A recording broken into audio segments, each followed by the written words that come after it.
Hi, you're watching Hindustan Times, and I'm Aditi Prasad. Of course, if you're watching the live counting coverage on television, it seems that the people of Bihar have spoken, and the EVMs are delivering their verdict. And the young and charming Tejashwi Yadav has taken an early lead, as predicted by the exit polls. Question is, can the tried and tested Nitish Kumar upset this initial momentum that Tejashwi Yadav seems to have taken, or the Tejashwi Yadav led Mahagathbandhan seems to have taken? The suspense will be over in just a few hours from now, and we are here to bring you minute by minute highlights over the next several hours. I'm joining me is Chetan Johan, a senior editor with Hindustan Times, who has been covering and has been reporting from Bihar and writing on Bihar elections for the longest time. Chetan, 243 assembly seats, 123 needed to cross the majority mark.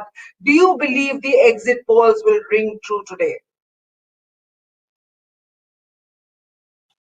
Chetan, you'll have to unmute yourself and talk.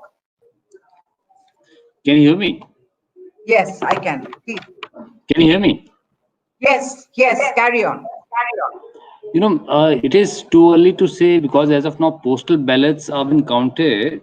But normally, in most of the places where the ballots are counted, the NDA gets an edge. But here in Bihar, if in the postal ballots the Mahagathbandhan has an edge, so I think that what the exit polls said may be true, but it is extremely close contest so far.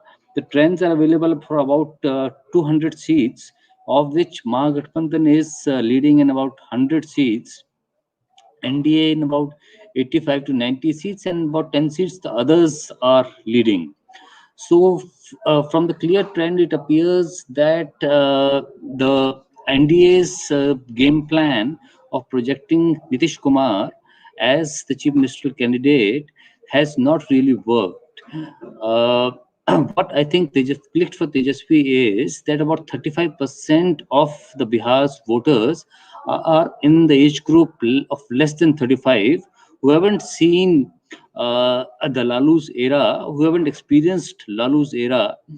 So this claim of the Jungle Yuvraj of Jungle Raj did not click with them. What really clicked with them was 15 years of not very satisfactory rule of Nitish Kumar, and Tejaswi's promise of 10 lakh jobs really clicked. But I think one of the biggest factors in this election was the pandemic. This was the first major state election in pandemic, and its impact was clearly visible. What I feel went against Nitish Kumar was one fact that during the pandemic, he did not come out of his home, did not visit the places, and when a large number of migrants, more than 5 million migrants from across the country came back to Bihar, Nitish Kumar was nowhere visible. And during the floods also, when the Bihar witnessed one of its first floods since the Kosi flood of 2008-9, uh, the chief minister was clearly absent from the field. He did a couple of aerial surveys, but unlike the past where he used to be on the ground giving directions among people, he was not there. But Tejaswi, who is much more younger, was there with people in the floods. He visited different places. So it somehow gave a message to the people that Tejaswi is with people, whereas Nitish Kumar is now not more guided towards people and just wants to be in power. Second big factor, which I think that in the 2015 elections, there were clear vote against the BJP, and it was a vote for RJD-led alliance. But in 2017, the way Nitish Kumar dished RJD and the Mahagathbandhan and joined NDA, it also sent a wrong message that for power, Nitish Kumar can change sides. So everything didn't go well for Nitish Kumar. But the interesting aspect of this election would be to see which will be the biggest party. As of now, it appears that the BJP and RJD are in a close contest for being the largest party. RJD has an edge over that. But it will be an interesting election in the BJP's point of view, that if BJP becomes, if not the first, the second largest party, it will have a clear edge in Bihar, and it will show that BJP has come out of the shadow of JDU, maybe for the first time after a long, long time. Okay, you're saying that it's come out of the shadow and all these things, and the opinion polls just 1 month ago were saying something entirely different, and the exit poll said something entirely different, and what we are seeing is of course reflected in what the exit poll said. So the opinion poll said a simple majority to NDA. This was just about 4 weeks ago. The exit polls have gave a sweeping, simple to a sweeping majority to the Mahagathbandhan. What happened in that intervening 1 month period? I mean, what exactly went topsy turvy on the ground for the NDA? You are speaking about opinion polls. My view on opinion polls is that you cannot decide a match without players. The players came only after September 25th, in almost maybe second week of October. The players emerged on the ground. So opinion polls were there with only captains on the ground without any players. And people now don't give their views so easily. Even the best pollsters across the world have failed to gauge the opinion of people. So the opinion polls, I think, were not able to gauge what people were thinking. Uh, the tide against Nitish Kumar was clearly visible in August and September also, when people shouted slogans against JDU leaders who went for some sort of flood relief, when Tejashwi was welcomed when he went for flood relief. So the indications were there. But I think there was some sort of a miscalculation on the part of JDU, BJP on holding the elections on time. They were thinking that I'm joined by Professor D.M. Divakar. Professor Divakar, welcome to Hindustan Times. Professor Divakar, what exactly, according to you, is basically your sense? There is Chetan, who was basically talking about how the exit polls, the opinion polls fail to gauge the mood of the people. Do you actually believe that? Because I was just talking to him about the discrepancy in what the opinion poll said and the exit poll said just barely a couple of months later, barely half a month later. If you see opinion The polls, This opinion is for poll. Professor Divakar. Hello. I asked that question. Sorry, Chetan, you were out of circulation for a bit. Yes, Professor Yeah, okay. Divakar, please go on. Okay. So I think for opinion poll, if you look into it, it was the time when opposition leaders all were saying that this government or election commission should not go for election because of the corona syndrome and otherwise. So people were at the ground, they were not certain even whether election is going to happen or not. So in those days, things were different in terms of election and otherwise, how the preparation will be made, what kind of things will happen. And it was not certain that election. Once the election commission came to picture, and slowly when their confidence started growing that the election commission can conduct and things will happen in time only, then things have started changing. The simmering undercurrent for change was already there for long. In fact, if you look into the demonetization, GST, and later this lockdown, the undercurrent simmering was there in favor of change and against this government as a very strong anti-incumbency. So it was just a beginning of it. Therefore, the opinion poll has its own limitation also because of the methodology and otherwise. So it did not come exactly to this. To me, it appears that this opinion poll was just a precursor and a kind of opinion making in between. It was not the growing to the concrete situation. Once the election started in full swing, people started taking decisions for the current. And I think Chetan was right when he was saying that the democracy has grown stronger, and therefore people does not easily reveal what they are going to do in the election. Aditi. Right. Right. They don't reveal whatsoever. I mean, if I'm to share the latest numbers with our viewers, we on the HindustanTimes.com on our site, you can follow the latest numbers. The Janata Dal United or the NDA alliance at 110, the Mahagathbandhan at 125, leading in 125, the LJP leading in 3 seats as expected, and others at 2. What is the sense you're making out of this? I mean, so from initially very good leads for Tejashwi Yadav, and I really want to talk about the Tejashwi Yadav factor in these elections. There was a time, two very different campaigns were fought. There was Tejashwi was like the lone, he was a one-man show on the campaign trail, while Nitish had a battery of star campaigners, including Prime Minister Modi, Yogi Adityanath, and there is this guy Tejashwi Yadav written off till about just till about a few months ago, and suddenly he's come into his own, and that too without his father Lalu by his side, who's behind bars. Yes. Tough to believe that this is the same Tejashwi Yadav who sort of fronted an opposition campaign in the 2019 general elections in Bihar, which flopped big time. Yeah.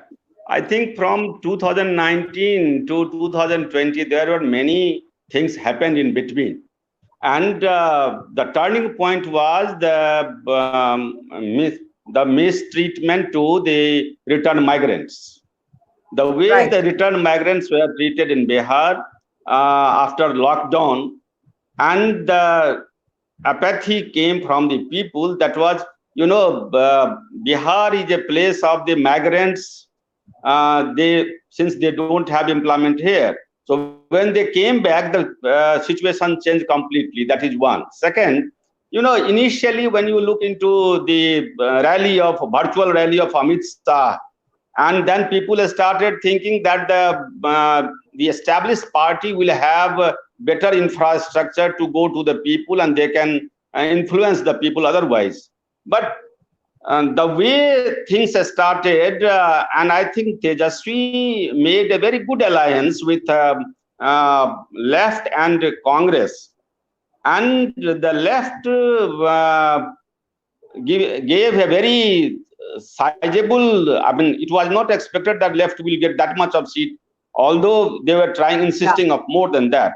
But that gave him another way of looking into the votes of other than Yadav and Muslims. That is one. Second, Tejashwi picked up a very sensitive issue of 10 lakhs employment. Yes. When he said, yes, that was a turning point. When he took the 10 lakhs job to the people, initially the BJP and JDU ridiculed him that from where he will be giving the job.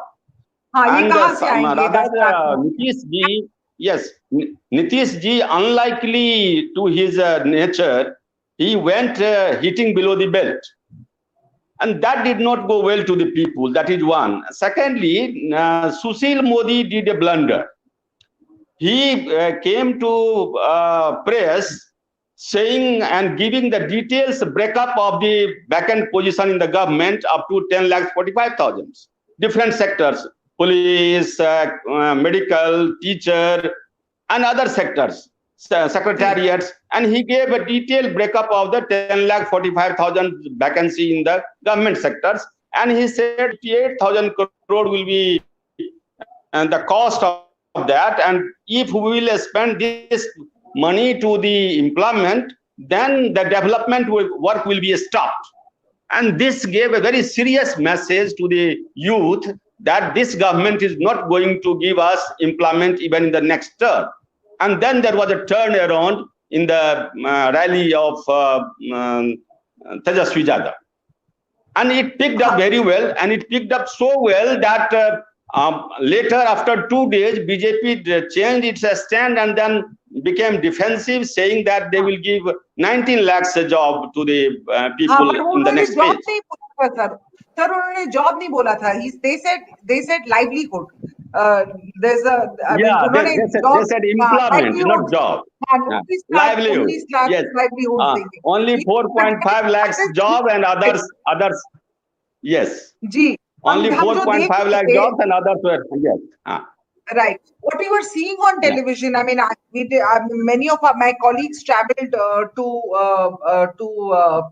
Bihar and in various nooks and crannies and covered a lot of Tejashwi Yadav's rallies.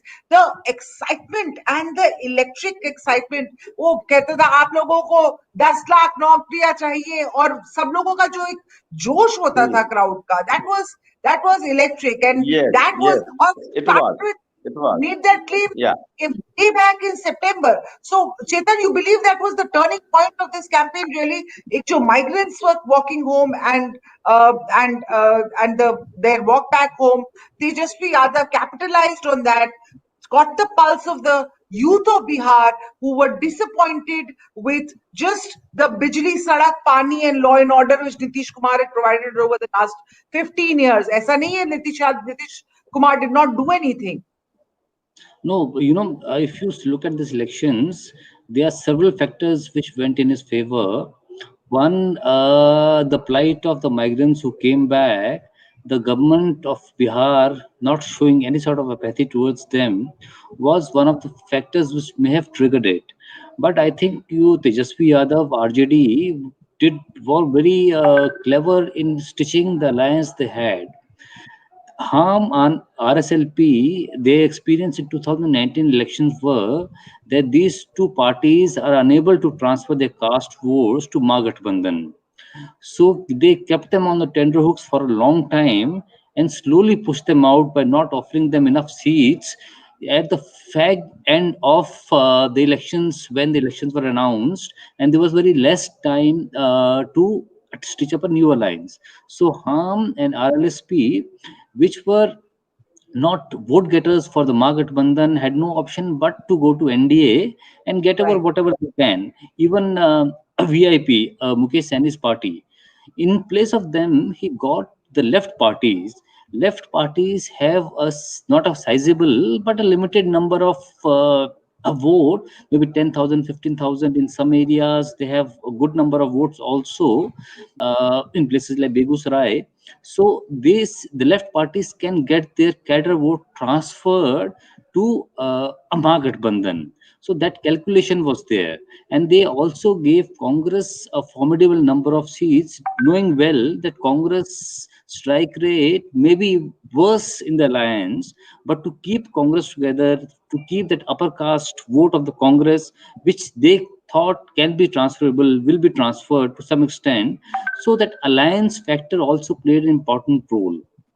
On the other hand, NDA appeared that they were desperate to get parties when they allowed VIP to come in, Harm to come in, and the parties which were with them earlier but have left them and gave them seats. So, on the strategy point of view, NDA to me appeared that they were not clarity, though Nitish Kumar was the chief minister candidate from before. In the last minute, they tried to make desperate effort, which also sent a message that the NDA is not very clear on its alliance partners also. And one indication is that this election is a bipolar election in Bihar, where the third front or the smaller parties are getting nothing. Even Chirag Paswan, we have to see how much role Chirag Paswan played a spoiler in this election, especially for JDU in the seats. It is believed that Chirag Paswan uh, had helped Mahagathbandhan because the BJP votes which would have gone to JDU did not go to JDU, had come to LJP, and these votes may have affected the winning capabilities of JDU in many constituencies. We we will have to analyze this when the voting numbers of all the constituency comes, how many votes, how much votes, Chirag Paswan's party has got the vote share, but as of now, it appears that it had some sort of an impact, and it created a confusion in the minds of people, which is an important fact. The confusion was that the BJP does not want Nitish Kumar to be the chief minister. The BJP's strategy, as per the confusion, as per the notion, was that the BJP is thinking that it can become the single largest party, and with the help of smaller parties like LJP and others, they can form the government without Nitish also. Even though the BJP leaders, JDU, repeatedly clarified that that is not the situation, but that sort of message went because Chirag Paswan openly spoke against Nitish Kumar, and Uh-huh. he clearly said that he is with BJP, he is with Prime Minister. One important factor, which I think for Tejaswi in this election, was he made this election a local election. Prime Minister said Yuvraj of Jungle Raj. He did not react. He did not react even on a single statement of Prime Minister, knowing well that if he reacts, it will become Prime Minister versus Tejaswi, or it will become a national election. So he did not allow the election to become a national elections, even though the BJP tried through Ram Temple, through Pulwama, the Pakistan, 370. Cool. it did not work So, because I, Mahagathbandhan did not allow. that's a very valid point, Chetan. I want to bring in Professor Divakar here for his view on this. Professor Divakar, very carefully. So, two things Chetan has brought up: the Chirag Paswan factor and Tejaswi's strategy during the campaigning. That he did not allow for to allow the BJP to dictate the talking points for his campaign. In fact, he kept the decibel on the local issues. He did not touch, even go into the thing where we talk about national issues, or he would have to. He quietly evaded them. What do you think about this strategy? When this seemed like a deliberate strategy and a very well thought strategy at that. Hello. I think Chetan was right, but I will put something in. You know when he Tejaswi very carefully pushed out this hum and RLSP, but the fact was that in 2019 they gave all the seats they demanded, even BIP, RLSP, and this hum. And that was precisely the strategy for the looking forward to the next assembly election. And they did not do anything in that 2019, and therefore at moral level they did not have courage to say that we need this much of seat. And if even they said that was not allowed. So that was a very practical decision that RJD took to keep them out. Otherwise, they could have harmed only. That is one. Second, yes, either it is Prime Minister or it is this Chief Minister, whatever they have said, very categorically, when Nitish ji started attacking Tejaswi, which is unlikely Nitish. He did, and after that, when it was asked to Tejaswi that what is your reaction, and he said that is my blessing. Whatever he says, that's my blessing. And in one line, he dismissed his all attacks. Similarly, when the attack came from the Prime Minister, he said that well, he is a Prime Minister, he can say anything, but we were expecting that he will speak on a special status for Bihar, the 1.25 lakh package to Bihar, any development schemes and programs that he is trying to give with the double engine to Bihar. And so he did not go out of the development agenda. He remained all along with the development agenda and always focusing on this youth. And therefore, you will see that in his rally, this is the first time that caste barrier has diluted. Now, people from the other caste also joined that group. This is for the first time that happened. Even in the village, I have been to the villages when the poll was going on.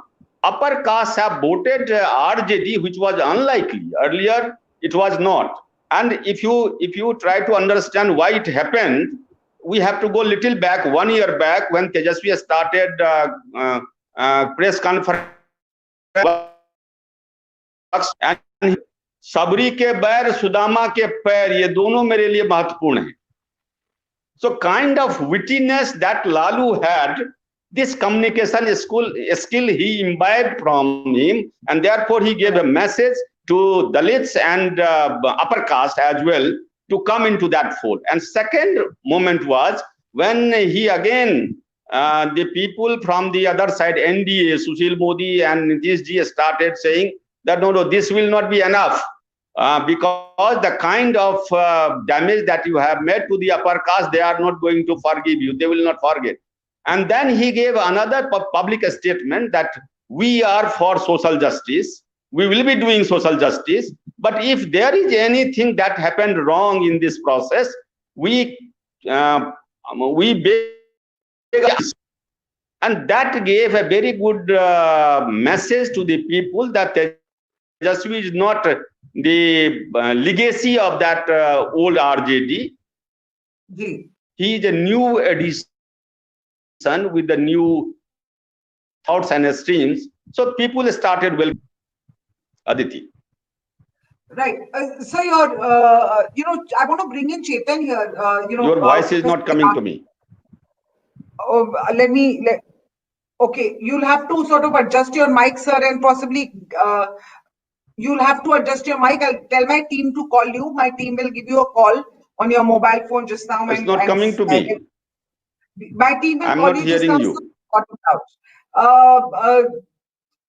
Chetan, just to continue the conversation while my team is trying to connect with Professor Divakar, he made a very relevant point about Tejashwi Yadav, bringing in that youth and that energy and bringing life back into the RJD, which was had almost become a dead party with in the last couple of elections. Sorry, in the last Lok Sabha elections, but while Tejashwi is, he's had his exposure, he studied in DPS RK Puram in Delhi, he has he's dabbled in cricket, and he's exposed and he's got the exposure. But the rest of the RJD, will they, that fear of Jungle Raj, which the BJP has tried to bring that narrative into the campaign trail, if the RJD comes back, then it's the Jungle Raj of Lalu all over again.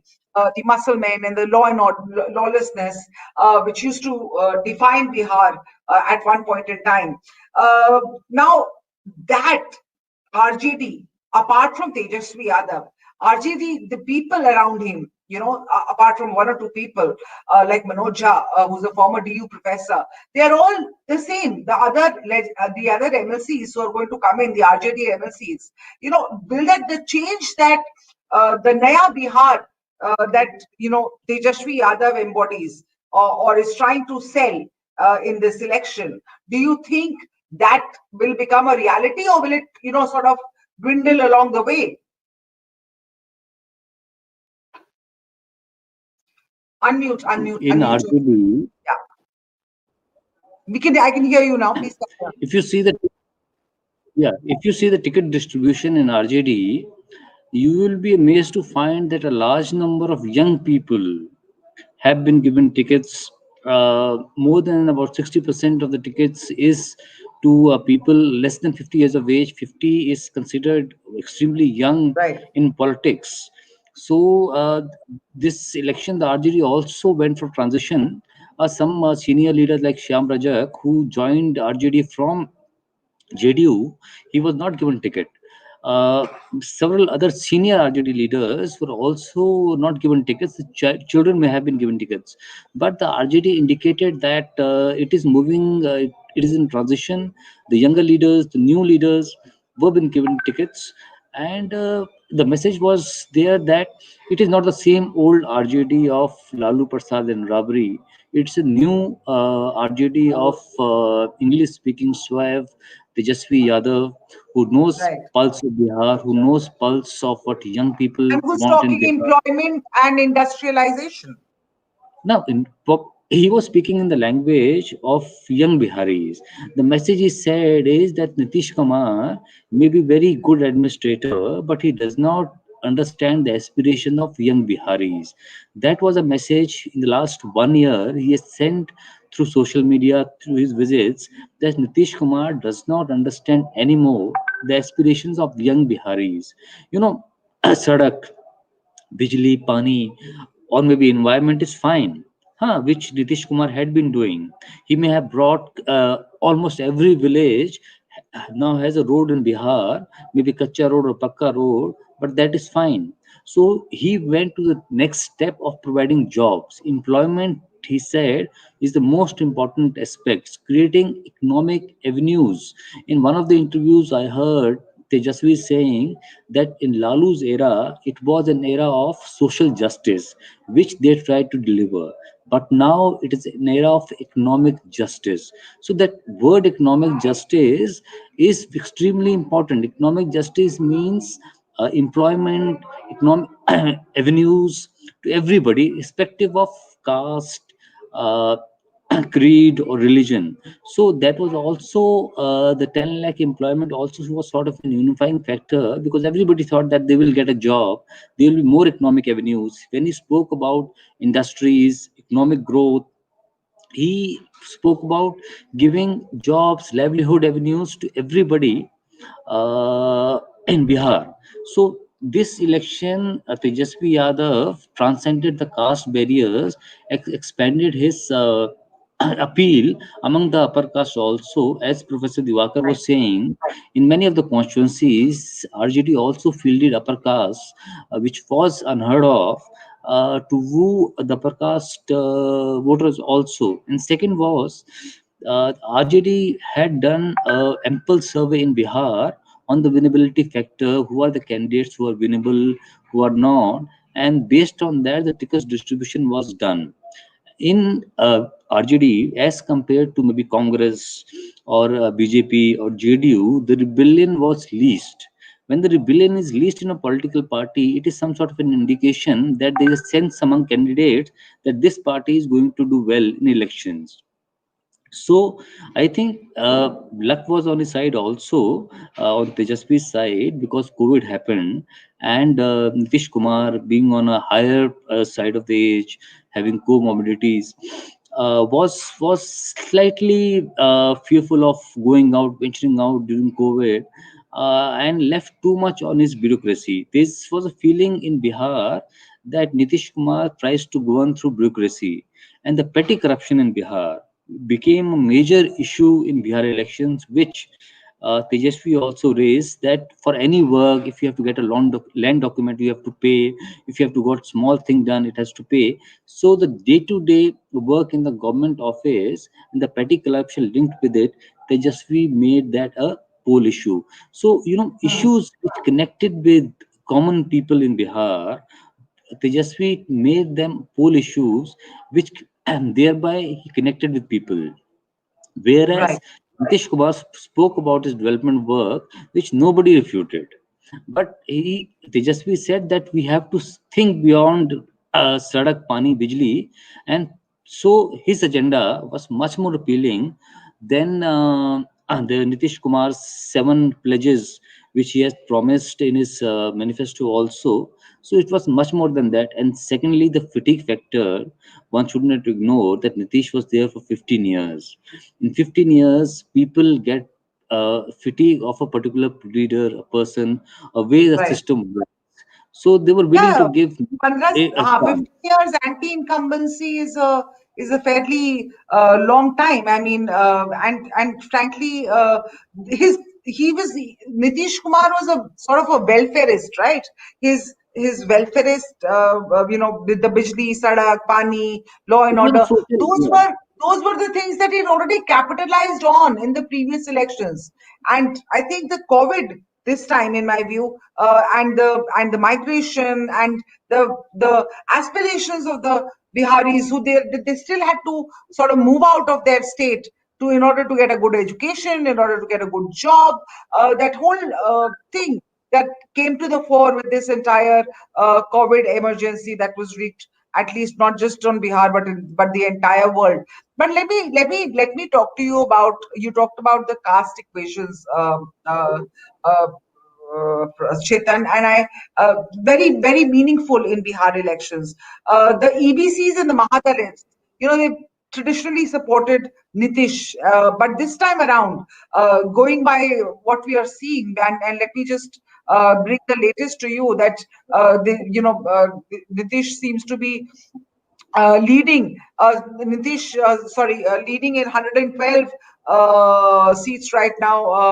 Nitish and the NDA alliance, and the Mahagathbandhan is ahead in almost 122 seats, 120 seats right now, as per the latest things. So, that is something that is very crucial, that the sweep, which possibly has been predicted by the exit polls for the Mahagathbandhan, it clearly shows that, and what we've seen on the ground so far, that these economically backward classes and the Mahadalits are slightly scattered in their opinions this time around. They seem to be switching allegiance to the RJD alliances in many places, according to pollsters. What's your sense on this, and why could this be happening? No, I think, if you see the numbers, 120 for Mahagathbandhan and 112 for NDA, though the numbers are initial numbers, Yeah. first or second round of EVM counting, at least 15 to 20 rounds of EVM counting will happen in Bihar, because the constituencies have a large number of voters, and this time the EVMs used were much more than in previous elections, because of the social distancing norms, and the election commission ruled that only 1,000 voters will be allowed in one polling booth. So the counting will take more time, but from this, it is, to me, as of now, a very close contest, because the difference of only 8 seats is not huge in such a huge election like Bihar. But things may switch or change also, so you should not rule that out. But on the EBC factor, I think that EBC is still with Nitish Kumar to a large extent. There may have been a 15 to 20% movement towards Mahagathbandhan, but EBC continues to be with uh, JDU. But whether the EBC voters votes got transferred to BJP or not, to the extent NDA would have wanted, one would have to see whether it happened or not. But one important aspect of this election is the women voters. If you see, the voting percentage of women voters was higher than men Right. in all the phases. Overall, 60% of women came out to vote, as compared to about 55% men. So it will be interesting to note, if somebody does an analysis, the constituencies with the women voter uh, came out in a much larger number than men. What was the strike rate of different political parties? If you recall, in 2015, the strike rate of JDU was highest in the constituencies where the women voters came out in much larger number than men. It was about almost about 70% to 80% in constituencies for JDU, the strike rate, where the women voters came out in larger numbers. So, among women, it is believed that JDU has a better chance, a higher vote base among women than maybe men. So, it will be interesting to see how JDU does have in the conferences. The women voters were higher. You Secondly, know, yeah. Please carry on. secondly, I would say it is a close contest. We cannot say it is a sweep for Mahagathbandhan. Right. It doesn't appear to be like that as of now. It is a close contest. It can switch to any side. It is appearing to me as of now that there can be an hung assembly scenario also, which Oh will my God. make Chirag Paswan's LJP, even maybe smaller parties, independent, their role will become extremely important Hmm. uh, for the government formation, if these sort of trends continue, and the numbers, any alliance don't get a clear majority. Right. You talked about the prospect of a hung assembly, but very interesting thing you pointed about the women voters in Bihar. Traditionally, women voters are supposedly sort of Bihar, in fact, ranks towards the bottom on the general vulnerability index women, but they clearly outshine men while participating in elections in recent times. In fact, in the past four elections, their voting percentage has gone from mid 40s to almost 60%, and in rallies after rallies, therefore, and this is, one, there were certain people I was talking to who from Bihar, NGOs, etc., who talk about that the women are sort of the silent supporters of Nitish Kumar in Bihar, and they have been in the maybe in the previous elections, but this time around, can class or gender take precedence over the caste, the Muslim-Yadav factor, that consideration? You know, the Muslim factor, I think, is slightly overrated in Bihar because, except in Simanchal, where in a couple of districts they have a sizable population, the Muslims on their own cannot clinch the deal for RJD or any political party in Bihar. Uh, though their percentage is about 15 to 16% in Bihar, but there is concentration in primarily in the Simanchal, in the northern Bihar areas. So their influence is limited. If you see the Muslim influence in Bihar election will be mostly restricted in the third phase, in which 78 seats went went to polls. Yes, Muslim plus Yadav in these constituencies, in these areas, is a formidable combination which is very difficult to defeat. Even if you look at 2015 elections, the RJD and the Congress really did well in these areas because of this combine. But in 2015, Nitish Kumar was also with them, so they also had the EBC factor, which helped them to get so many votes, so many seats, more than two-thirds. Then, but Right.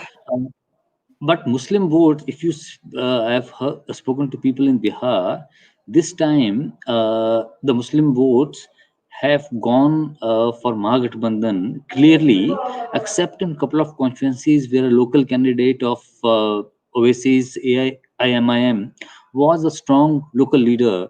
Except one or two constituencies, it has been for RJD and Mahagathbandhan, Right. and in at least 30 to 35 seats they can help RJD and Congress win elections, which I think they have done, and that is the reason when this the leads which is emerging for, if you see the region wise, I think North Bihar.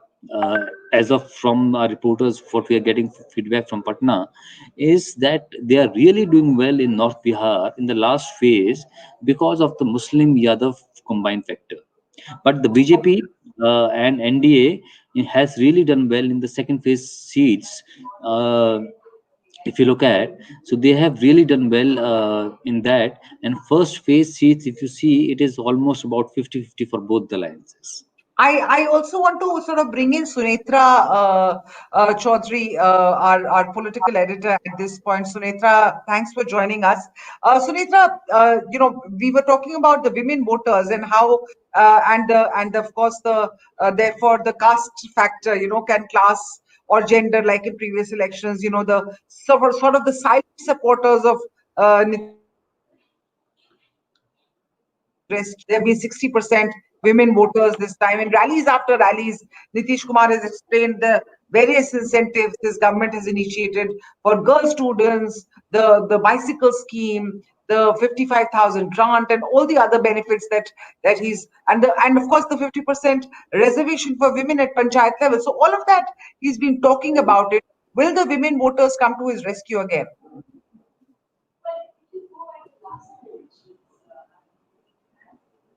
Your audio is not very clear, Sunetra. One second. Yes, please carry Uh, on. You were mute. So I hope you can hear me now. And Yes. what I was basically talking about is the fact that that is one group actually that Nitish Kumar is really banking on. As we know, in the last two elections, it was the women voters who outnumbered the male voters. And if you speak to a lot of the BJP and the NDA people this time as well, what they're saying is that they are counting, and that's how they explain the exit polls as well. They say the people that the pollsters have been speaking to are primarily the men, and they're saying what the women have ones who are the dedicated followers of Nitish Kumar. They are the dedicated vote bank of Nitish Kumar. And this time round as well, they say that they are the ones who are going to be the ones who the pollsters didn't get, who are the ones who are going to make a difference. And if you look at the numbers right now, the sweep, of course, it's totally early yet, and we can't go by what the swing or what the leads are right now, but it's not exactly the kind of sweep that the exit polls were talking about. In If fact, we in go, fact, yeah. Sunetra, breaking news coming in right now. Seems the NDA has sort of taken the lead now.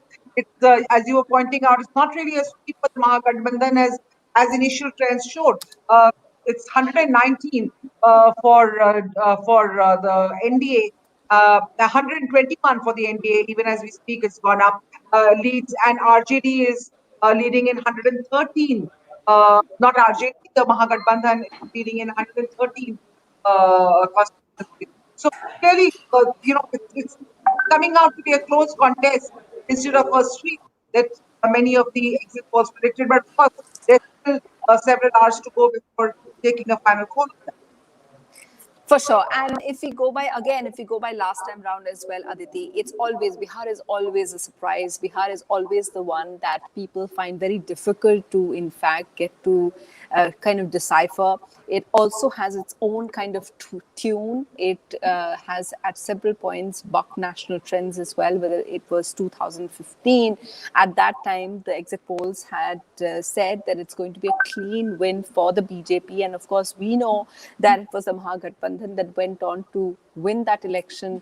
And that became, and of course, 2 years later, Nitish Kumar switched sides and went back to the BJP, his allies from that time on. So Bihar's always been surprising. So I think at this point of time, we should not kind of see this as the last word in the election just yet. What we do know is the fact that, as you're saying, it is looking very, very tight. It's looking like it could go either way. Of course, the interesting thing to think about in this entire thing is what happens to Tejashwi Yadav. Tejashwi Yadav, who started out in the last election as someone who was the junior partner of Nitish Kumar, has now come into his own. This entire election is about the fact that he managed to make change the narrative. He managed to set the agenda. Even if he loses today, even if he doesn't pull it off like the exit polls are saying that he is, what many people are going to talk about the fact that instead of the usual caste election that Bihar has been known for, this time round, initially everyone started out going the usual, talking about Bihar, but he started talking about jobs. And the other parties, the NDA was forced to talk about jobs as well. They were forced to talk about the economy. And that became a defining talk for this election. So for me, as a political reporter, what's interesting to see is how the final results kind of reflect that. And if we go by what we're seeing right now, it really seems to be quite tight right now. I just want to go through and look at the numbers with you and Chetan. And at the moment, of course, that we're seeing, that and I think what's not a surprise, Aditi, is the fact that everyone, whether it is Tejashwi Yadav, and if you look at some of the constituents of the NDA as well, like the LJP, they have been targeting Nitish Kumar. So Nitish Kumar, that is perhaps certain right now, is that JDU is doing much worse than they did last time.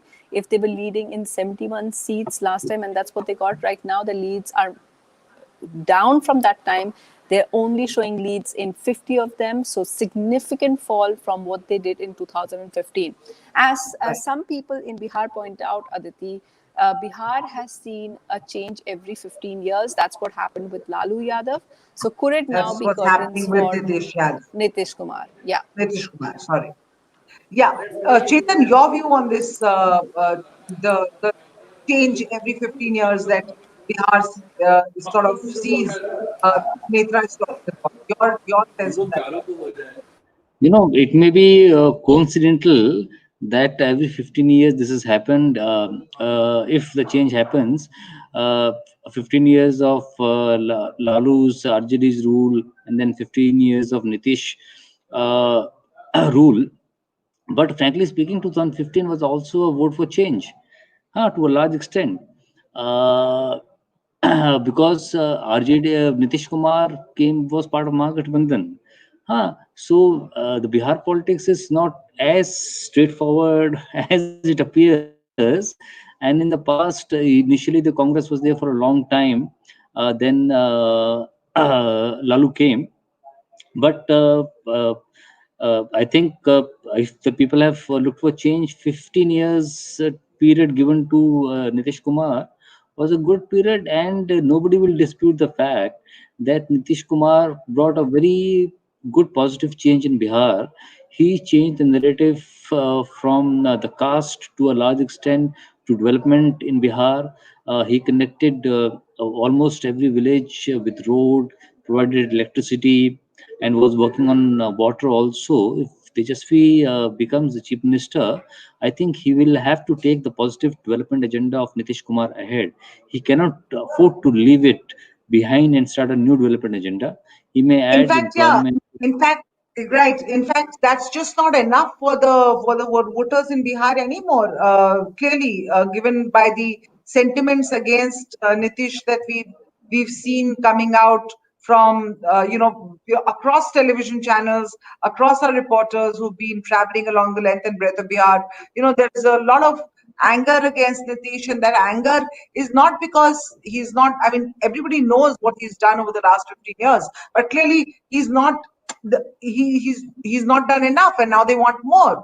I mean, why aren't we talking about Wi-Fi, high-speed internet, or industrialization, or maybe the next, Apple factory in Patna, for instance? Why are we not going to that level of discourse and still talking about government jobs? The government jobs has fanned the imagination of the Biharis in these elections, but it could have been so much. It could have been, of course, at a different level of industrialization, which probably is where Nitish Kumar failed to match the aspirations of the people. Sunitra, would you agree on that?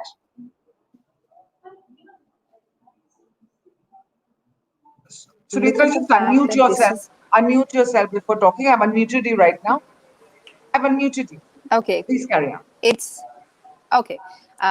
Sorry, that wasn't at my end. No, No. we have to admit the fact, Aditi, that this is an extraordinary election under extraordinary circumstances. What is amazing, of course, is the fact that, if we look at just the turnout, it hasn't been very different from before. So the fact that people turned out under these extraordinary circumstances, where you had a separate ask set out for those who were COVID positive, by itself is it just shows the kind of circumstances and the times that people are voting in these entire circumstances. What's interesting to see is the fact that, as you say, this Nitish Kumar and what he delivered. Now, first of all, if you speak to people in Bihar, they point out that has Nitish Kumar brought in change? For sure. They admit that there has been change. But perhaps the pace of change, and it's always the case that we've seen in other elections as well, that when a particular leader is unable to keep up with aspirations of people, that's when we see the change taking place in any election. That we've seen, Right. whether it is in states like Haryana or other parts as well. People just want change at their pace, and perhaps that kind of positive development and those pictures that we've seen over the last few months of migrants going back home, all of that is something that has hit Bihar the hardest. And as many people have pointed out, Aditi, the fact that in some places you saw the chief minister leading from the front, in this one they felt that Nitish Kumar, although he is someone who is seen to be popular. As you said, he's the one who promised clean politics. He stood for clean politics after what the NDA has been saying was jungle raj of the RJD and Lalu Yadav. He wasn't seen leading from the front when it came to a time of the pandemic. He wasn't holding press conferences like that.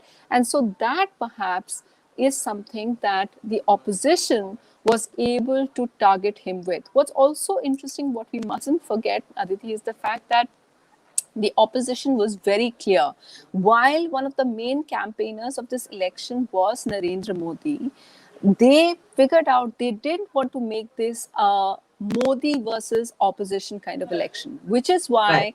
the entire time, if you hear the campaign speeches of Tejashwi Yadav, if you hear LJP, if you hear the Congress, they talked about Nitish Kumar.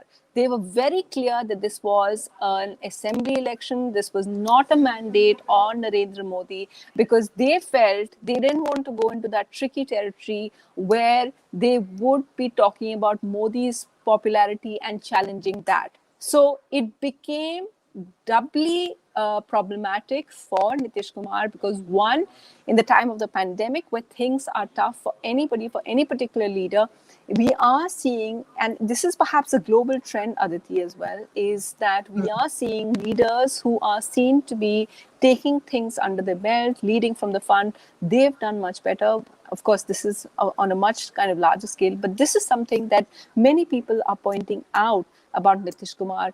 Even within the NDA, if you speak with them, they talk about the fact that in the last few months, people just felt that Nitish Kumar hadn't been able to lead in that particular manner in an especially difficult time, which is the pandemic. Right, and also not put his message out. I mean, while the voting was going on, you could see Rabri Devi and Tejashwi Yadav and his brother, all come out and sort of give sound bites. Did not hear much from Nitish Kumar and giving victory signs. But for the latest, of course, Mahagathbandhan in 112 seats, and of course the uh, NDA in 121 seats. So clearly now it's more leading in these many seats. Clearly it's a more cut to cut battle, which is playing out in Bihar right now, unlike what some of the exit polls predicted, which is a sweep for the Mahagathbandhan. But let me talk to you about uh, you know the sweep that was predicted also didn't seem very far-fetched when you looked at the crowds that Tejashwi had been able to pull. This is perhaps one of the most lingering images from the elections, from the campaign trail of Tejashwi Yadav pulling in the crowds. But this is like in 2010 was when Lapo also crowd. But then in 2020, of course, the RGD was reduced to a very small number. Clearly, that's not happening this time. But to have his other's charisma. But we don't lose. This is the poll that will mark the emergence of Tejashwi Yadav from the larger than life shadow of Lalu Prasad Yadav. Would you agree with that, Kit? Chetan, do you want to take that? Uh, no, I agree that in Bihar elections, I think for the last 30 years, only two big faces have been there, Nitish Kumar and Lalu Prasad.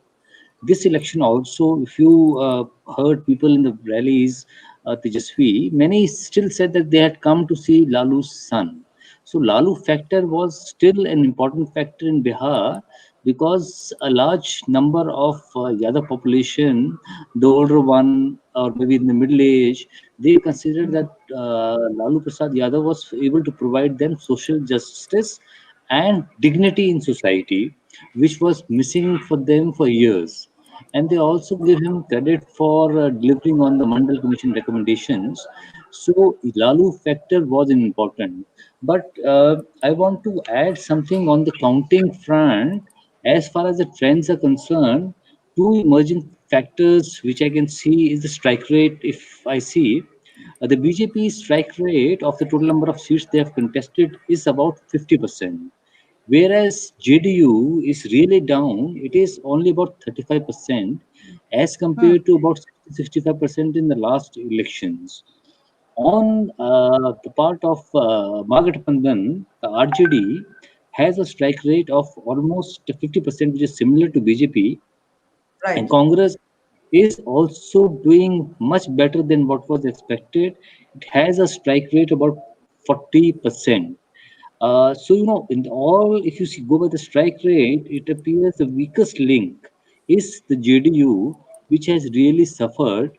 And I was hearing to the JDU spokesperson KC Tyagi just now. He said that the election results are much below the expectations, and so in a way, JDU has considered Already defeat. conceding. Yeah, yeah. Already conceding, So unlike Donald Trump in the United States. Huh? All right. So, yeah. yeah, that's interesting. But I want to bring in the factor about you talked about the popularity of Lalu Yadav still being intact, and now Tejashwi Yadav and Chirag Paswan, the two people who sort of obviously not contesting together, but both targeting Nitish Kumar.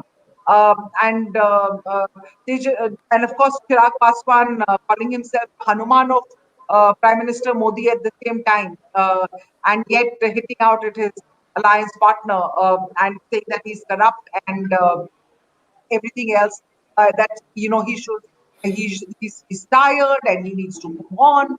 Uh, you know that is exactly the emergence of these two. You talk about new people on the that Bihar politics for the last 30 years has been dominated by Lalu Prasad Yadav and by Nitish Kumar, and by Vilas Paswan. Let's not forget who is no more with us.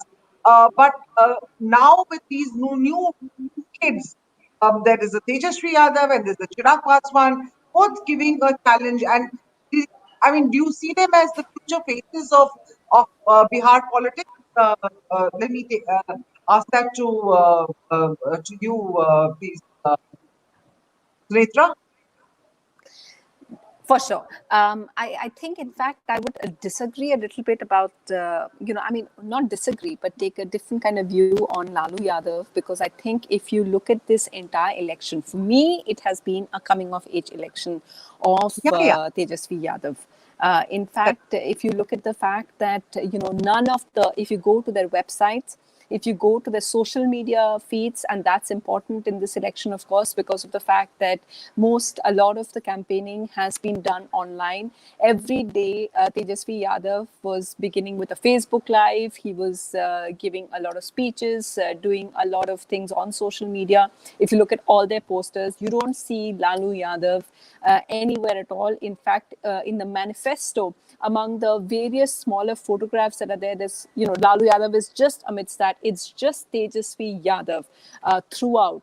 So much so, at particular point in the campaign, you had Union Minister Ravi Shankar Prasad even hitting out at RJD, saying that obviously you want to do away with the entire legacy of Jungle Raj, which is why you don't at all show Lalu Yadav. And he is the founder of the party. You should be showing Lalu Yadav, but you're not showing that because you don't want to associate with that.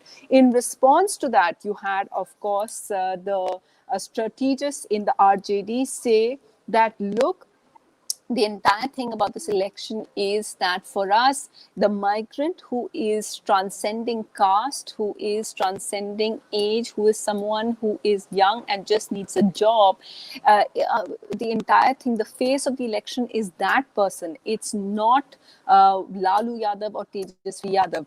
But of course, that's a spin. For me, this entire election is about the fact that Tejashwi Yadav has come into his own.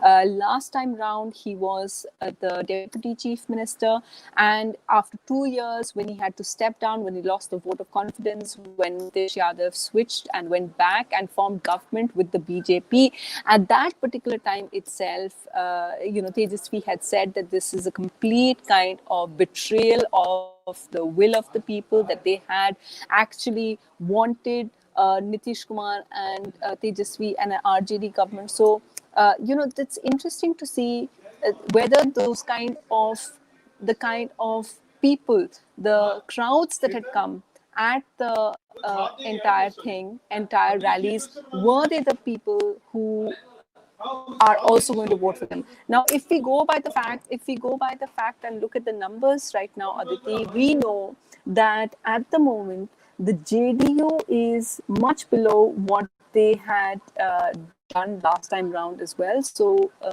and the RJD, of course, is if you look at the numbers right now, they are leading in 79 compared to 80. So they're keeping. So it's not the kind of sweep that we saw being predicted by the exit polls. But what is interesting to see is that it's early time yet, and we can't deny the fact that Tejashwi Yadav, at the end of the day, is someone who drew all those crowds in. We have to wait and see whether it, of course, translates into votes. That's something that the BJP is going on saying is they were curious about him. Yes, he had charisma. Yes, he was drawing all those people, but they feel in the end, the silent voters and the voters are still with them. They also believe that, if you look at just the caste, they may say that they made it about, RJD says that they made it a lot about economy and the job this time round. But when they started out, and if we just go by the caste equation, then it is something which is heavily banked against the Mahagathbandhan. The kind of caste arithmetic that is done, 60% of the electorate is something that is towards the NDA, and it's 40% is with the Mahagathbandhan, because of the fact that they had all their caste equations worked out, and the RJD and the Congress and the left don't seem to have those numbers there now. They're hoping that they will be able to draw in much more of the crowds with help of these promises of 10 lakh jobs. Will it eventually happen is something we have to wait and see. Yeah, will it eventually happen is also something which I was talking to Chetan about before you came in, was that, while Tejashwi Yadav is of course exposed in a GPSRK product and has dabbled in cricket, but the fact remains that the rest of the RJ and his other people around him are still from that old era. Many of them, they're the sons from the old era. And so, it is not going to be as easy for him to talk about, to actually implement his Naya Bihar vision, and which is something which I also heard on, I was listening to the Vox Populi on TV, where people were asked that if you're siding with Tejashwi and if you're voting Tejashwi again, don't you feel that it would be back to the old RJD Jungle Raj era? But the new Bihar, the young Bihar hasn't really seen that era, and they said, and whoever had, they said, we don't care, we want to change, and we are going to bring in this, and if he doesn't deliver, and if RJD goes back into the old ways, then they will sort of go back to what uh, they will vote him out to. But let me bring in here the talk about Chirag Paswan. Do you believe that Chirag Paswan has in any way been able to damage? Of course, there was he was saying that he was trying to do maximum damage to to JDU and Nitish Kumar's prospect. But to what extent has the Chirag Paswan fact been able to damage the JDU in this election? Chetan,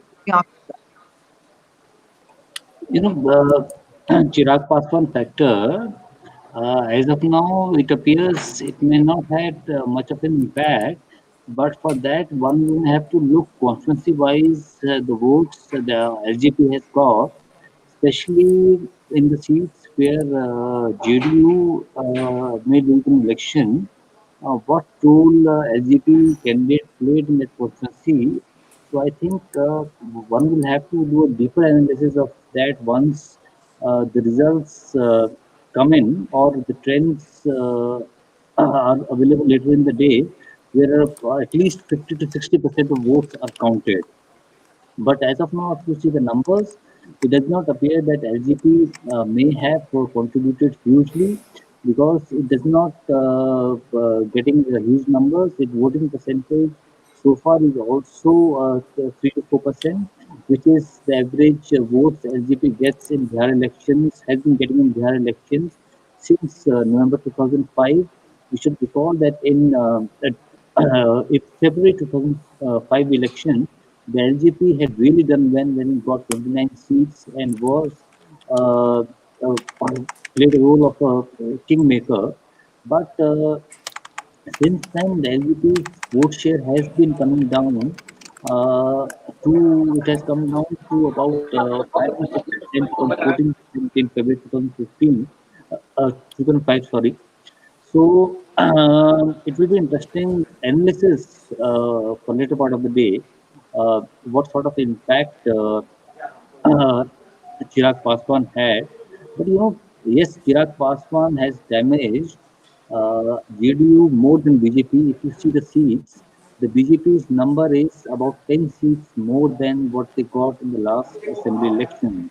So this shows that the BJP is doing well as compared to JDU, who's losing about 15 seats as of now, as compared to the last assembly elections. So the impact and the perception impact, I think, was huge because it created a confusion in the minds of people about the seriousness of BJP of having Nitish Kumar as the alliance lead. Uh, it created a perception problem for Nitish Kumar.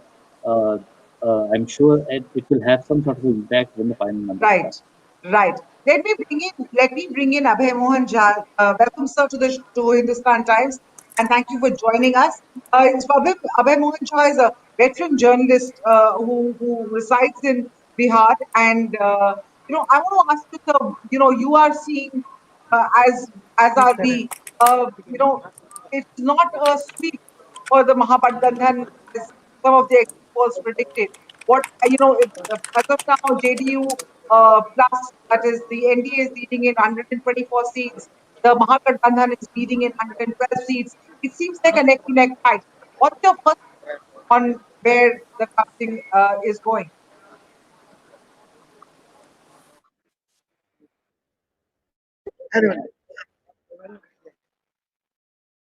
Do you hear me, sir? where I am Champaran. And here, can you hear me? Hear Can you, but you there's a lot of background not to be in a counting booth. hear me? Constituencies and one by election for the Lok Sabha. As of now, the NDA is leading in all 10, though the margin is 100, 200, 600, except Valmiki Nagar Vidhan Sabha, where the JDU is leading by 4,500. But as you said, it is neck to neck. I am not going by the exit polls. It is anybody's game. We'll have to wait and watch how it unfolds. So it's anybody's guess. You're saying how it's unfolding. The exit polls have seem to have got this wrong in terms of a sweep. But what is your sense of the Did you expect a neck to neck fight right from the very beginning? Did you expect it to be this close? That is interesting because 2 months ago there was no fight. It was NDA all the way. But as the campaign Exactly. unfolded, we saw a new phenomenon. We saw a new phenomenon, Tejashwi Yadav and Bihar's other boy Chirag. It was a double attack on Nitish Kumar. The chief minister was on the back foot, and Tejashwi phenomenon has taken Bihar by a storm. But on both the polling days that I traveled in the countryside, I found that it could be anybody's. We cannot say. Though the mood for change, the hawa for badlav, we could sense. But on polling day, we could not predict who's going to win on which seat. It may Yeah, still yeah, be but a vote for change. But, hello, yes, yes, we can hear you. Please carry on.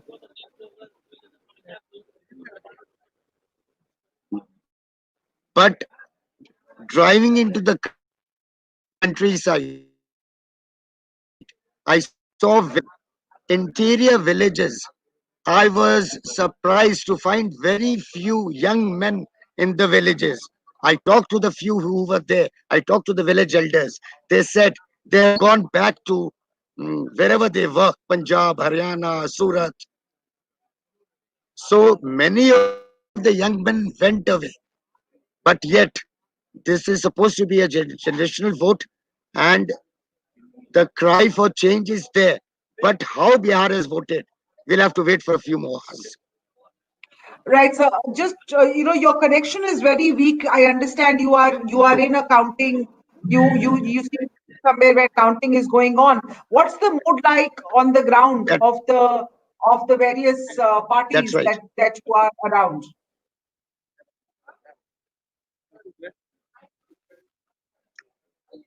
Can you hear Interestingly, me? this time, for all the seats outside the campus, the bazaar. Yes, I can hear you. Can you hear me? Hear me? Yes. Can you hear me? Yes. Despite multi-cornered contests, every seat is seeing a bipolar contest. In some places, there is a third player who might cut into either the NDA's votes or the Gadbandhan's votes. So outside the counting center, in a radius of let's say a kilometer and a half, every candidate's supporters, they have put up shamianas, they have booked hotels, and Mhm. every camp is confident of victory. That is the interesting part of this election 2020. Every camp. Every camp is expecting a Hello. victory this time. Yes, we can hear you, sir, but your connection is very, very weak. Um, Exactly, can exactly. you? Yes. So every I camp, but understand. you talk about being a generational vote. You talk. Yeah, I'm can going you to hear me? ask you one last question and then let you go because your audio video is sort of patchy. You talked about it being a generational vote where Tejashwi Yadav probably caught on. Yeah. Understood the pulse of the young aspirational Biharis who incidentally are very, very proud Biharis. Uh, you know, Nitish Kumar started off as Sushastan Babu, but he clearly went wrong somewhere. No doubt that he brought about development in Bihar from 2005 to 2010. Bijli, Sadak, Pani, basic law and order. But if he had stuck to that track, we would have been talking about, as I was talking to my other colleagues here, high speed internet today. But instead, we are talking about government jobs in this election. So clearly, he went off track somewhere. What is your sense about where Nitish Kumar went wrong? I mean, I understand 15 years of anti-incumbency, but there's probably more to it. I mean, could he have done more to appease and to assure his constituency?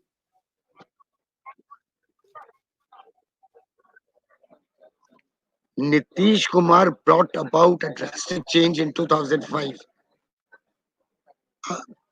He, the first, he brought in law and order was restored. He brought in roads, electricity, but peace. But he did not go to the next level. He did not go because in education, he went by ad hoc measures. He recruited contract teachers for as little as 6,000 rupees. There was a case in the Patna High Court. Hello, can you hear me? Yes, Can you sir, hear we me? can hear you. Please carry on. Yes, Can you hear me? yes, Can you hear me? Hello. yes, we can hear you. A single bench of the Patna High Court, a single bench of the Patna High Court had ruled that anybody employed must get a wage, a salary, which is in conformity with human rights. He can live in dignity with his family. That ruling was overturned, but a contract teacher who joined for as low as 6 to 10,000 rupees is now getting around 30 to 35, 36. And the regular teachers who were in Bihar schools, they are known as a dying lot. People are retiring and regular teachers not being recruited. There are only 65,000 regular teachers in Bihar schools. And they are 3.74 lakh contract teachers. They went on strike for months earlier this year. And only after the lockdown, they were mm, allowed a 15% raise or something. But Tejasvi is promising them equal pay for equal work. Now, these are small costs which has stirred a storm among people who are working in government, people who are not without jobs, people who aspire. If you go across Bihar, in my town of Betia, there is a Maharaja Pustakale. There is a college. If you go early morning, late afternoons, you'll see hundreds of young boys sitting huddled in groups, studying in groups for all competitive exams, whether it is railway recruitment board or anything. This scenario is replicated in town after town in Bihar. People are Right. struggling, people, and very few are able to get in.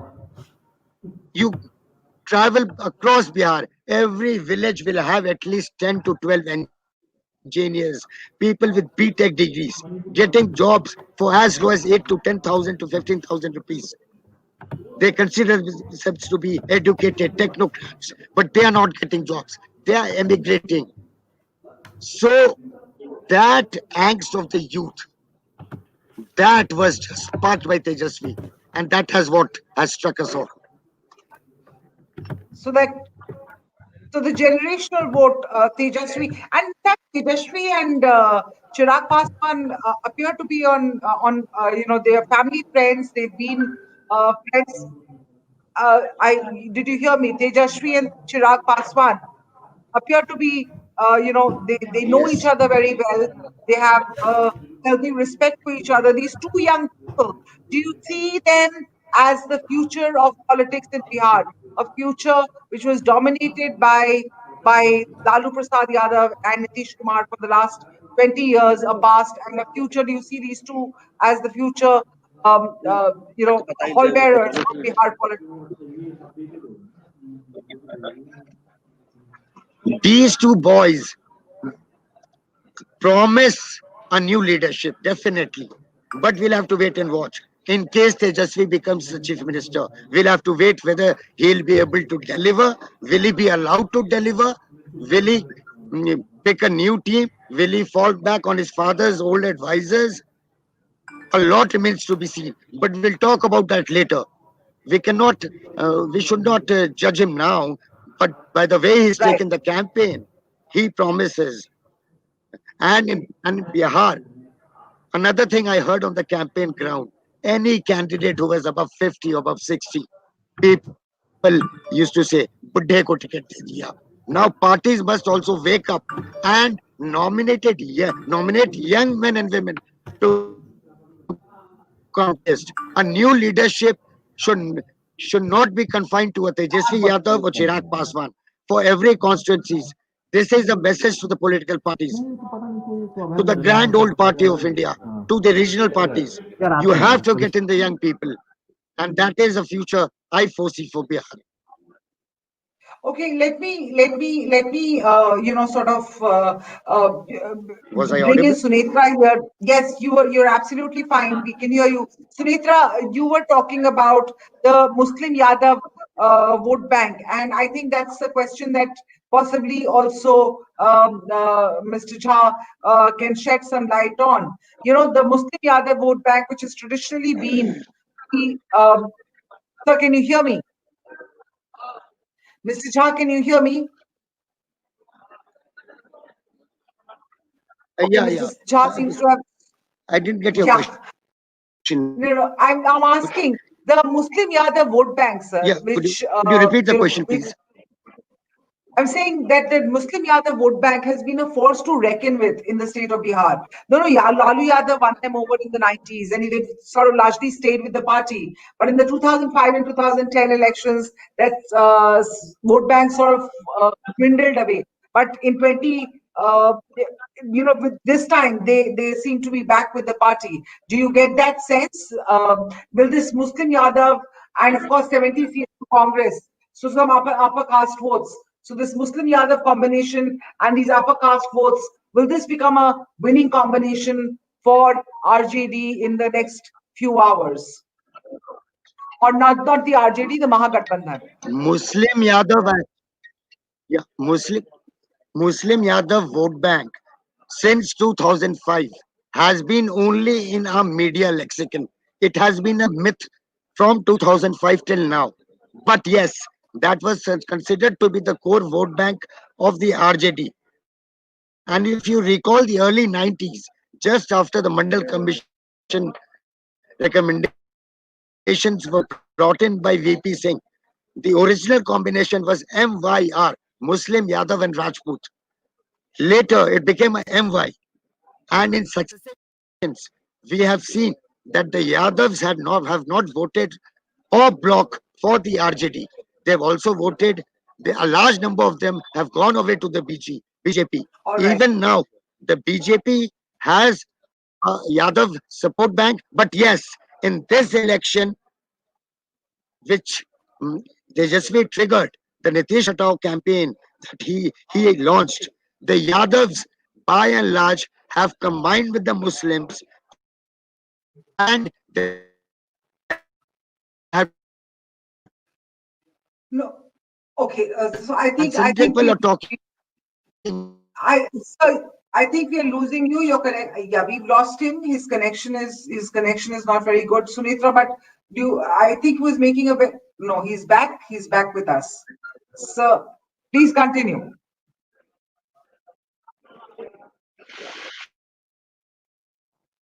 So please continue. You can see the purely matrix. Yes, the Yadavs have combined. Okay. So I lost his train of thought and lost him there also with that Sunitra. But Sunitra, let me ask you this, and I want to get your sense on this, on what let's look ahead. Let's look beyond Bihar. If Nitish Kumar does poorly in these elections, which looks like he will by the trend so far, will it mark the unraveling of the NDA, so to speak? Because the JDU is really the last big ally left standing with the BJP.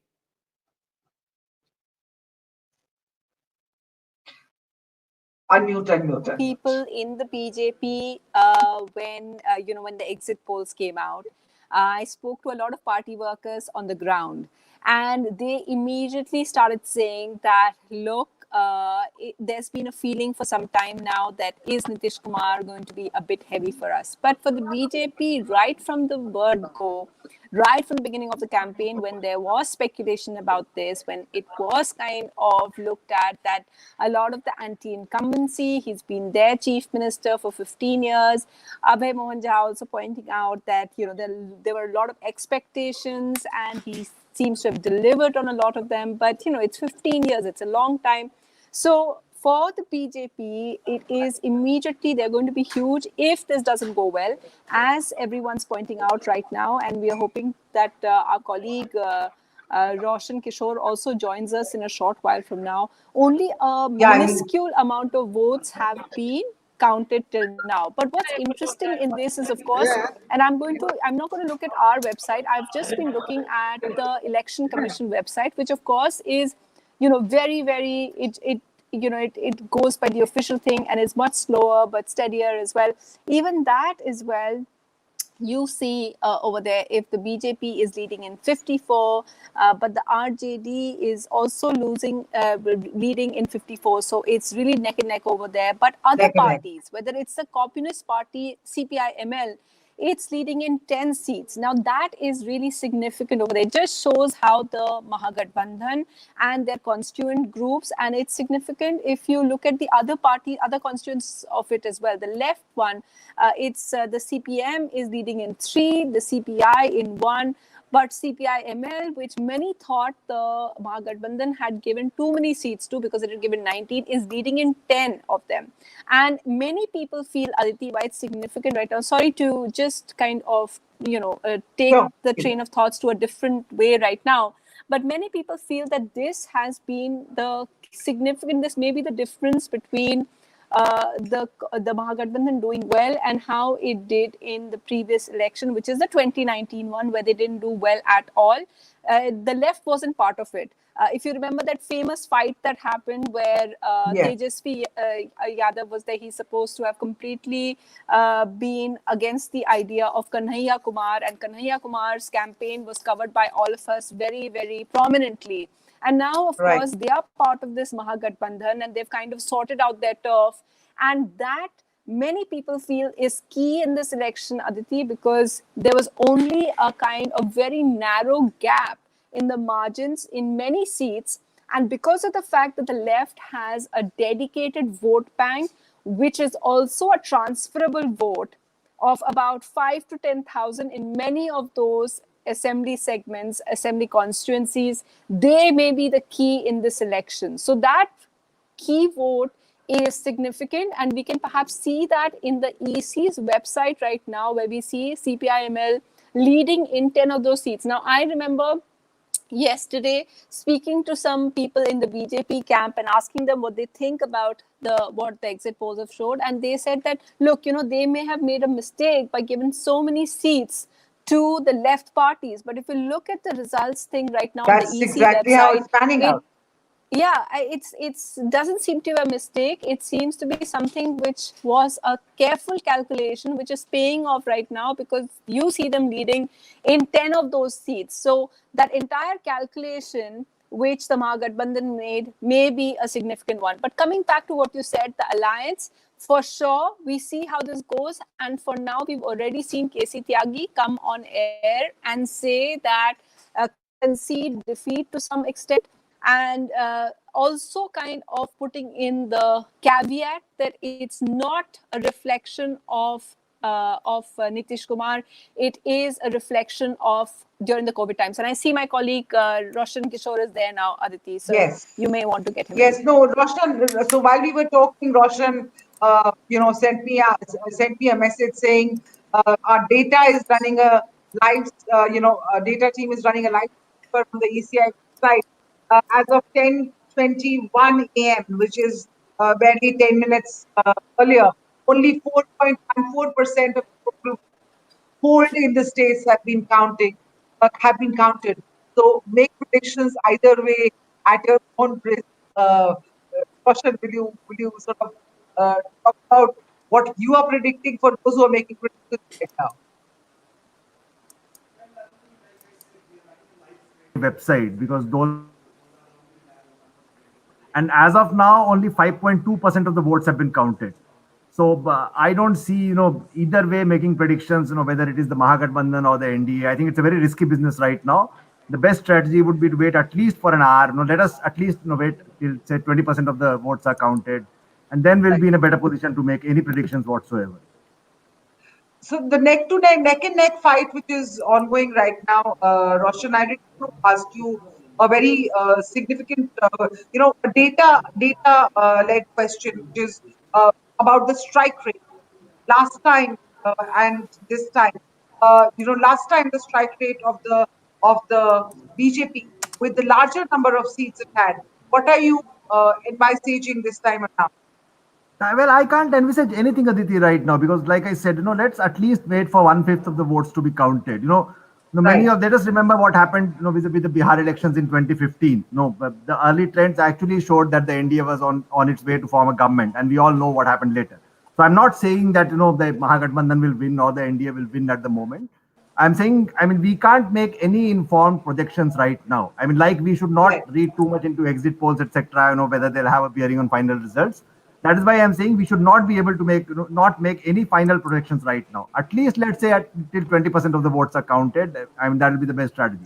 Strike rates, etc. It's 10:40 right now. Maybe at 12 o'clock we'll be able to have a more informed discussion about what exactly the trends are going to be.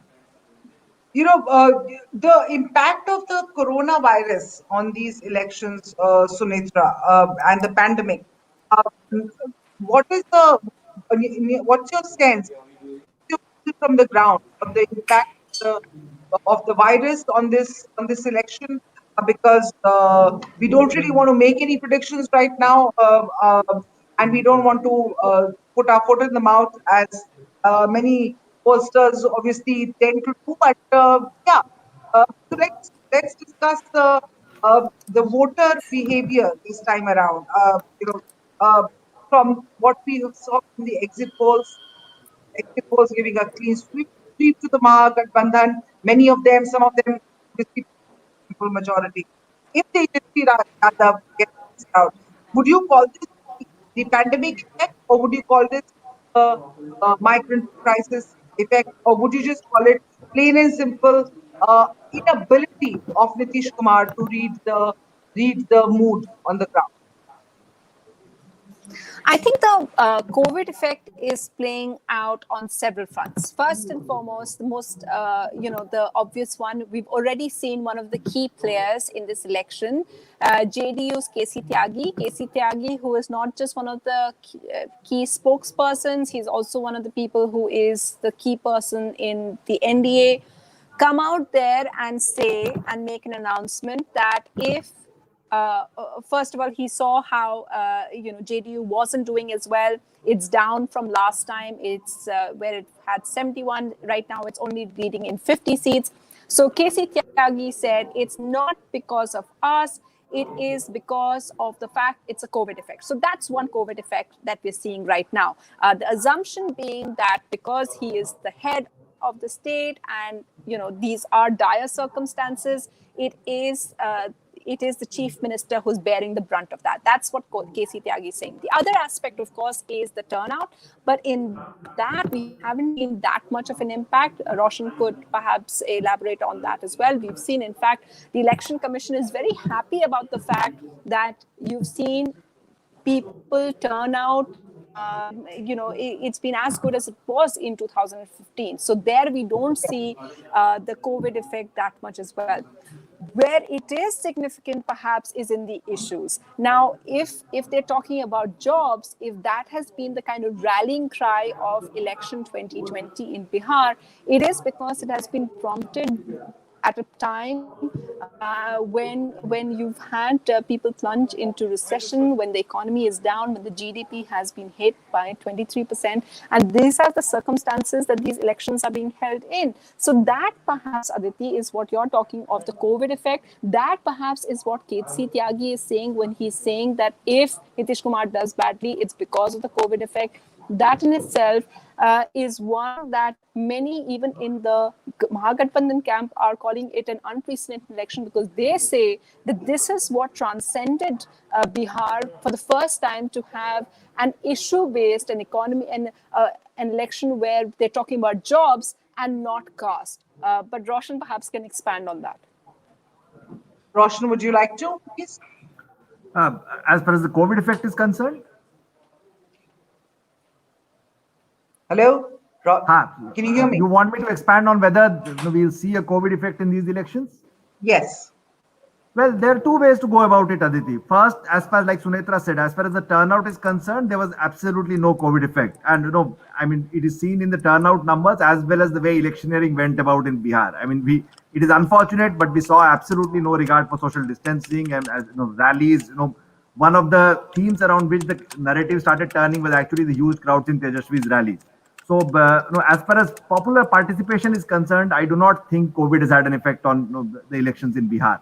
Now, whether it will translate politically for the JDU, like KC Tyagi said, or whether it will give an advantage to the Mahagathbandhan, we'll have to wait and see. But the only thing I'd like to remark on is, if there was indeed a COVID effect as far as anti-incumbency is concerned, then that should reflect in the performance of both the JDU and the BJP. Let us see how it turns out. So we'll have to wait a little bit more for that. And as per the other question, of tangible issues like of livelihood, such as jobs, vis-a-vis caste was concerned, I think that also we should wait on, because I don't rely much on exit poll surveys, etc. But the couple of surveys we have seen, especially the CSDS Lok Niti, because they're more transparent and they release their data very transparently. They show both things. They show that Tejashwi was gaining, on the jobs question, as far as there's a very strong, polarization of the RJD's traditional voter base, which was the Muslims and the Yadavs. The only additional thing which could have worked in their favor was the youth vote. That is something the Axis poll also remarked about. So unless we have detailed results and we get a sense of what exactly, which way are the results going to be, which party is going to end up winning, what is the victory margin going to be, I think it'll be too early to comment whether we've seen a COVID effect in these elections or not. So let us see how it Yeah, I mean pans out. the promise of free vaccines, which BJP came up with for Bihar, that also didn't. I mean, that didn't obviously cut any eyes either. Well, like the BJP itself said that this promise is for the entire country. So Yeah, exactly. Because we'll just have to two see days, how it cut out. Prime Yeah. Minister, yeah, the Prime Minister had made that. But beyond Bihar, Roshan, which I was talking to Sunita about, Yes. beyond Bihar, we are entering an election season over the next few months. There's Tamil Nadu, many big states are going to. Bihar is the first COVID, post-COVID election that Yes. we had. Uh, in that sense, what I mean, and because it was pretty well organized in that sense, apart from the fear, certain Tejashwi Yadav rallies where very many people, we've not really heard much about uh, organizing an election in a pandemic beyond that. Sorry, What's your sense? your voice What's is your coming in sense? patches, Aditi. What's your sense? How is this going to? How is this experience of Bihar going to pan out in the other big states who are going to vote in the next few Well, there are months? two issues I think which we should track. One is, let us see what actually happens to the pandemic itself. For example, right now in Delhi, we have a very bad situation where cases have been spiking, whereas in other parts of the country, we are actually seeing an ebbing of the first wave. Infections, etc., are coming down. The next election season would only be there in May when West Bengal, Kerala, Tamil Nadu, and Assam go to polls, and Pondicherry. So there's still a lot of time in that, and we'll have to see, both as far as the economy is concerned and the pandemic is concerned, what the situation is like. The other thing, is the question of a political narrative. So if the NDA were to lose these elections, I think it will weigh on the BJP's performance in these states also, especially West Bengal, because the BJP has not been doing well. So one other important factor could be that the NDA could be in a disarray, because if the JDU doesn't do very well and it is because of the LJP factor, then there'll definitely be strains within the NDA. If the BJP or the NDA were to go ahead and win these elections, then definitely the BJP would enter the next electoral cycle with a more favorable narrative. So, we'll have to see which way the pandemic and the economy goes. And, as far as the political narrative is concerned, definitely the Bihar results will matter. No, I mean, it is one thing to enter into a major election cycle with, a victor's tag, and it is completely another thing to enter an election cycle with a loser's tag. So that way, definitely the Bihar elections will have a bearing. But like I said, in West Bengal, which is the most crucial state for the BJP, it is the BJP which is actually fighting as the anti-incumbent force. Mamata Banerjee has been in power for 10 years now. And, one of the major things which you've heard against Nitish is that he's been in power for 15 years now. So it will be very risky to, to make any concrete projections, because even if the BJP were or the NDA were to lose as a pro-incumbent force in these elections, in West Bengal elections, the game would be completely different, where there the BJP would be challenging the Trinamool as an anti-incumbent force. So let us see how it goes. So, Roshan, I think that we'll just take our viewers before we end this particular segment of the show. We just take our viewers through what the numbers are right now. As you've said, I'm just going to go through the Election Commission one, because while if we go by the EC, by the HT website, then of course it shows that the JDU is leading in 121. JDU, that's the NDA, and the Mahagathbandhan in 109. So it's not exactly what we would have expected after Yes, and the only kind of exit polls. 6.5% of the votes have been counted so far, Sunit. That's right. That's right. So Yeah, it's a so long way 90, to go for everyone. more than 90% of the votes are still left to be counted. More than and if there's one thing that we've learned from the US elections, Roshan, it's that never really go. And in fact, not just the US elections, it's the election of 2015, especially Bihar, which completely got Yes, turned on exactly, its my head friend. last time Yeah, as well. Yeah. But I think before we just sign off, Roshan, I think one of the interesting things over here is the fact that Nitish Kumar is, of course, not doing as well as he did last time, and the BJP is doing much, much better. So one of the things, of course, that we have to contend with is the fact that BJP continuing to gain over there. Of course, will it be able to pull its alliance partner through is something that is key, and that perhaps is the thing that we have to wait for. What will, Yes. in fact, do much better this time? Will BJP be able to pull its alliance partner through, or will we see Tejashwi with the Congress and other part of its constituents doing over there? I think in the end that becomes key. Yeah, hopefully we should be able to tell our viewers, before, like, not unlike the US elections, by afternoon we'll have a clear picture. We won't have to wait for a couple of days to get a clearer picture. Are you surprised by what we're seeing in the LJP, which is that for now it is leading in 7 seats? I think what is interesting in that particular one is that they are perhaps managing to be a factor which many thought that they weren't. So perhaps Chirag Paswan's constant hankering and heckling, I think the right word is heckling, of Nitish Kumar, that may have seemed to have paid off and become a factor in these elections. Well, Chirag Paswan will. I think there are two questions here. One is whether the LJP is able to improve its own performance. Remember, in 2015, the LJP managed to get only 2 MLAs in the assembly. So anything over and above that will be a net gain for Chirag Paswan. And he's fought these elections in very adverse circumstances. The patriarch of the party and his father, Ramvilas Paswan, passed away just before the campaign. The other thing worth watching out will be, and we have pointed out in our story today, that if the LJP ends up damaging the JDU disproportionately, if it plays spoiler, where the votes the LJP gets are bigger than the victory margin, in seats where the JDU is losing, then definitely it will be another way in which the LJP would have impacted these elections. Let us wait for some time, and we'll have greater clarity on both these questions.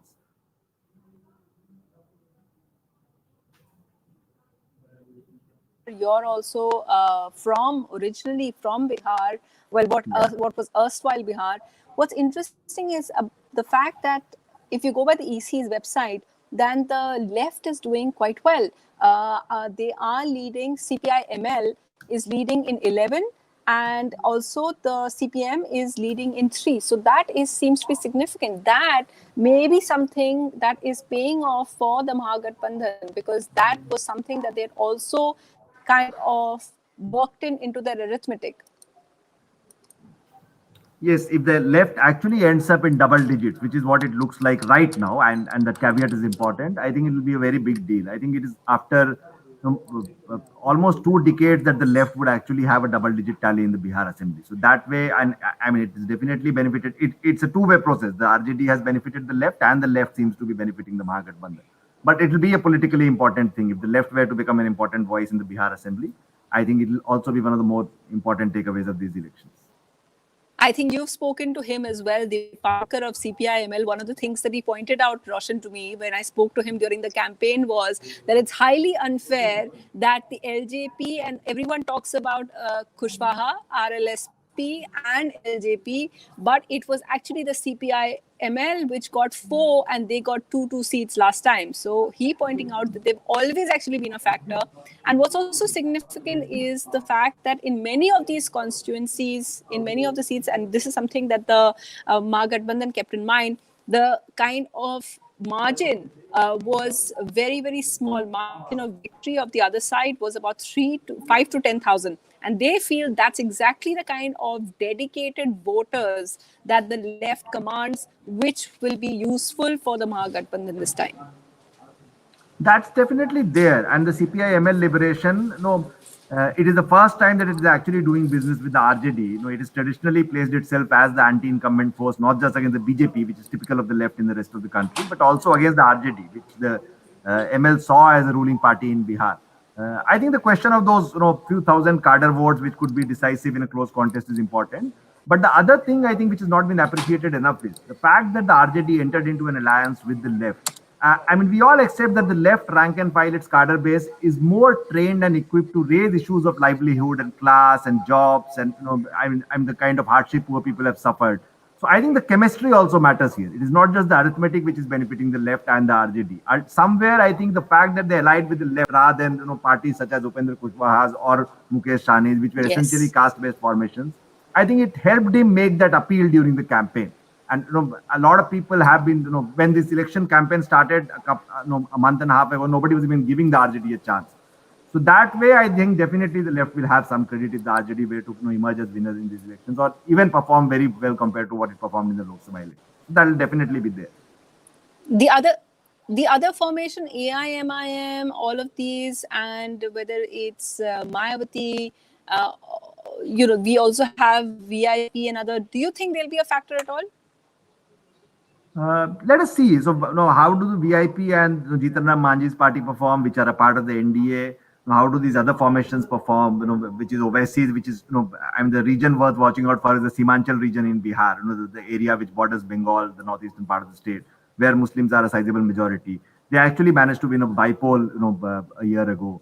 So if the MIM were to do better, definitely there's churning happening in the Muslim politics. But like I said, if the RJD is winning these elections, it also means that it has completely consolidated its Muslim-Yadav base. So if we will not see the MIM performing very well if the Mahagathbandhan were headed towards a big majority. And if the MIM is performing well, it means that, not just in Simanchal, but in the rest of the state, we should not expect the Mahagathbandhan to do very well. That is what I can say right now. Like I said, we'll have to wait for the results. We are waiting, but as we go into a break right now, and our viewers should keep tuned in, we should inform our viewers that at the moment it's NDA which is in the lead in 124 seats. Remember, the halfway mark is 122. The Mahagathbandhan is at 105. So as Roshan pointed out, only about 10%, less than 10% of the votes have been counted. Rest of them are yet to be counted, but it is looking like it is the NDA for now has surged ahead, so we'll have to keep tracking them. Thank you for watching, and keep tracking our website hindustan.com for all those results.